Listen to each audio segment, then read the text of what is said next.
Hello all, my name is Nick Simmons from my graduate diploma studies at Charles State University. I put together this presentation mostly focused on advanced respiratory history taking, physical assessment and point of care testing. It will be based on a case provided by my subject coordinator. It's about a 68-year-old gentleman who is called for shortness of breath. Only this and 5 basic observations have been provided. We'll say the call that came in at 1800. So first, as we were on the way to the case, it allows us time to firstly arrive safely, but also go through some checklists to ensure we are up to task to adequately assisting the client. Time to think or discuss the case and what might be presented. The 0-point survey and crew resource management principles are vital to managing the situational challenges from highly complex, unpredictable and riskful scenes. Although this scene is not readily riskful, the principles still apply to enhance patient outcomes as mental practice improves performance of technical skills in healthcare. I won't go into great depth here, but stating the 0-point survey gives some consideration introduction as what we are going to assess and look out for. First, an evaluation of your own ability to perform what is needed, and then acknowledging team and environment factors. As lecturer Brian Segnott states, the patient assessment is about ensuring the patient receives the right treatment for the right condition at the right time. We know the patient is short of breath or dyspneic. It is known most patients that present with breathing discomfort can be categorised into either respiratory system dyspnea or cardiovascular system dyspnea. Is this respiratory cause? Disorders here can be related to the respiratory centres for the brainstem, ventilatory pump, or gas exchange in the lungs. This also might add to infection control considerations.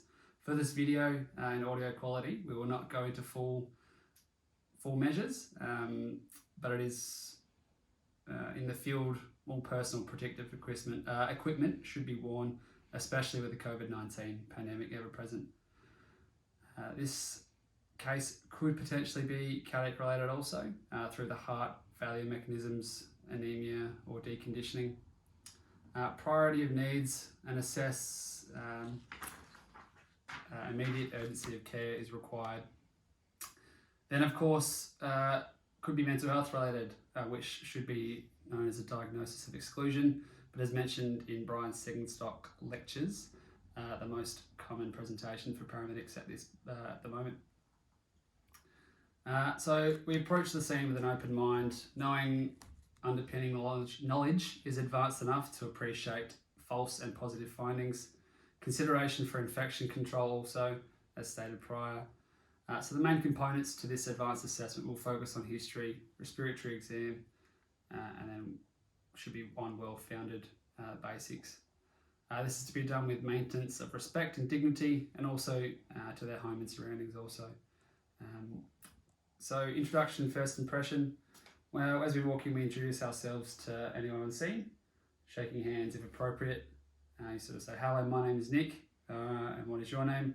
This also affirms patient identification. In doing so, you can at the same time conduct an initial primary survey done with open body language with no barriers, but allowing them to maintain personal space. A good example of non-verbal communication. So we now know that our patient Johnny is alert and responding. He's pink with mild diaphoresis, has a patent airway, showing signs of an increased work of breathing by evident respiratory rate and posturing as he's sitting forwards, with large chest and pursed-lip breathing, also to presumably increase his PEEP. The hemodynamics are sound with a strong and regular radial pulse when shaking hands and sound capillary refill, albeit clammy hands. This can direct our questioning and further pointed physical assessment. The primary survey is a dynamic one, and this can be constantly revisited. At this time, an end of bed physical examination can be partially completed, assessing the patient's colour, if they're cyanotic, their work of breathing, everything that we've sort of just gone over. As we have assessed urgency and the patient is stable, it enables us to spend some time gathering history, giving them the time to respond, appearing engaged and listen actively, using eye contact if culturally appropriate, Nodding, confirmational words. These are known as checkpoints to connect, summarise, hand over. It's also a form of safety netting and housekeeping. The importance here is acknowledging that 80-90% of diagnoses can be made on history alone, and that's from Summerton 2008. By allowing time and not rushing into it allows appropriate care pathways to be considered and evaluated for the patient's best interests. Empathetic responses allow a relationship to form with the patient and improve health outcomes. So when we get to our physical now, bring in our patient.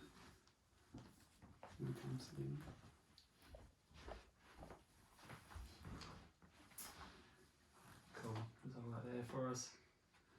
So general and open questions with more direct ones following both styles have a place.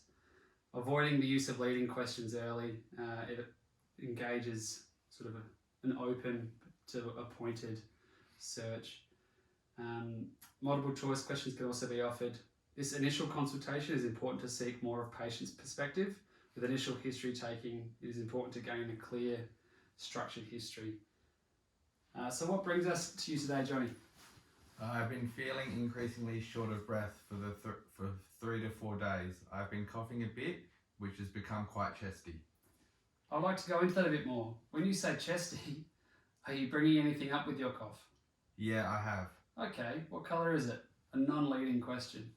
It has been a bit green. This is good information. Are you coughing to try and clear something from your chest, or does it come without warning? Oh, I can't stop it. Even when I'm asleep, it comes.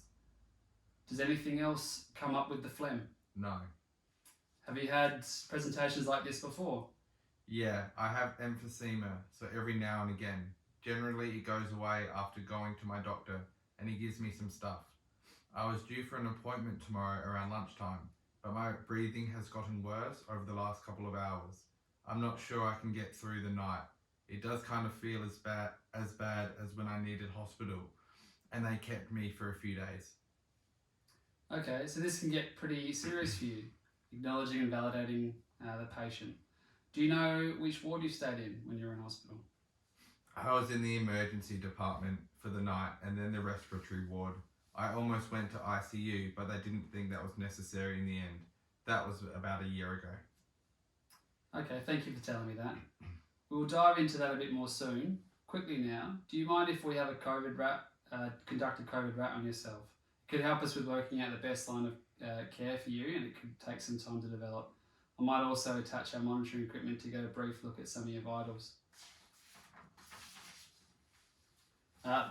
This allows for dual assessment in a non but semi-urgent patient, also not sacrificing from the rapport building, but also contributes to the patient perception they are receiving care. A RAT is the first example of a point of care test,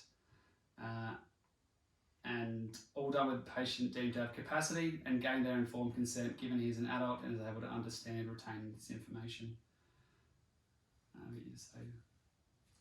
Of course, go for it. I understand. Cool. So we conduct the RAT with appropriate infection control measures. While on past medical history, what other conditions have you been diagnosed with? Oh, my doctor has told me that I have high blood pressure, high cholesterol, but my sugars and heart are fine. Okay, that's good to know. Do you take any medications for these conditions? Yeah, I take amlodipine, perindopril, salbutamol when I need, and budesonide. With your salbutamol, how has that been going over the last few days?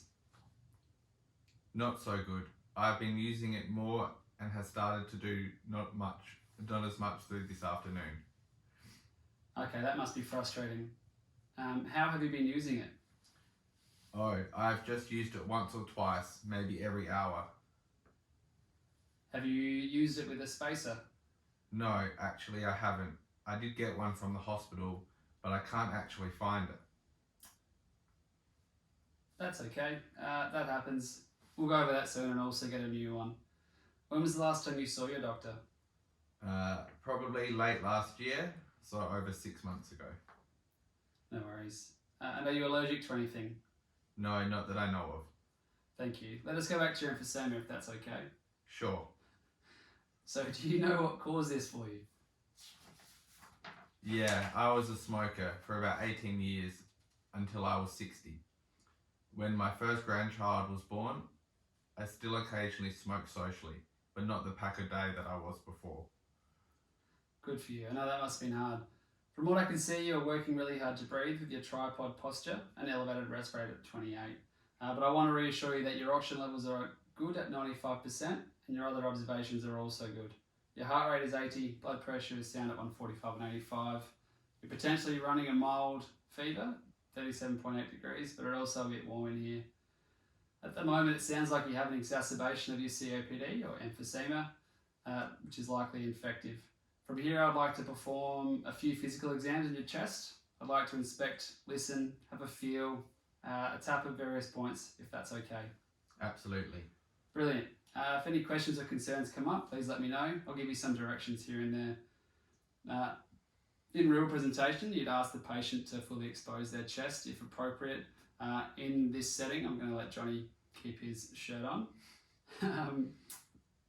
And we'll go from there. So as you inspect the chest, you have the equal rise of the chest. Here's a central trachea. There are no wounds, there's no urticaria or any rashes or discoloration to the chest as you inspect, which is all good. So auscultation will be the first. Generally percussion and palpation are indicated earlier, but they can also alter auscultation findings. The makeshift stethoscope. Can I ask Johnny just to sit as where he is and listen to the 10 points of breathing across his chest, moving across the chest to compare sounds. If you can take some slow deep breaths inside, in and out for me, Johnny.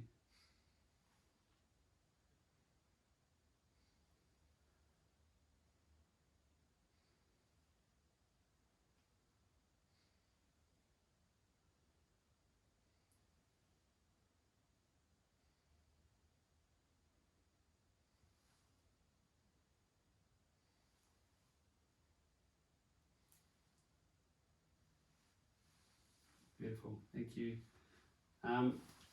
As I palpate across the chest as well, I'm going to look for any sort of grimacing in his face. I cannot feel any lymphadenopathy through his chest or just nice and relaxed. Well done. Or in his axillary. You can also palpate for the apex of the heart. You place this firmly. The most inferior and lateral place where the finger is lifted in twisting systolic movement of the cardiac apex. This is normally in the 5th intercostal space and mid-clavicular line. So you palpate for a right ventricular heave using the straight arm with the palm over the lower sternum. Percussion by placing non-dominant hand on the patient's chest wall. Middle finger.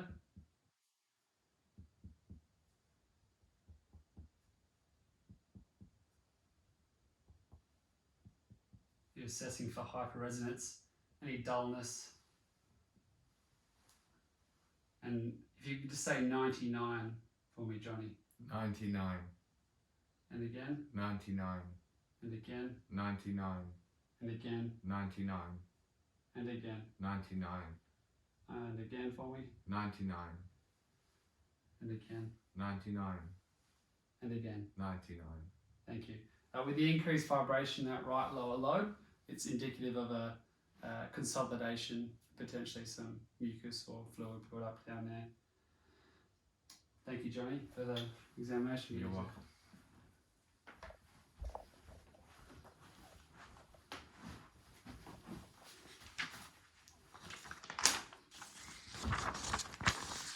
So now that we've conducted that, it's important to reassess after medication administration.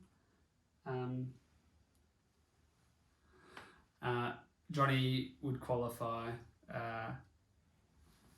For salbutamol, it would require some coaching and education with regards to the spacer.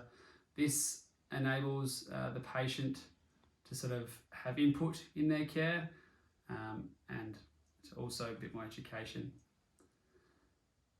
After this medication, it's important to assess for improvement or decline. It is great to see there is allowed a movement across the chest, but still decreased movement in that right lower lobe. Assessment and reassessment is the point there. The patient qualifies also for corticosteroid treatment, but is unlikely to need oxygen therapy or non-invasive ventilation. With regards to definitive care, this patient requires further evaluation and care. This should be explained to the patient, and they should have input to the discussion.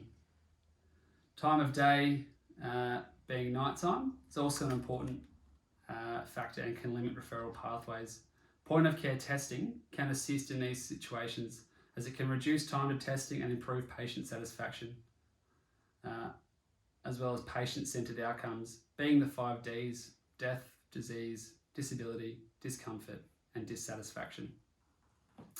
If we are not imminently concerned with the information found, but there are large abnormalities with these advanced findings, hospital may be further indicated.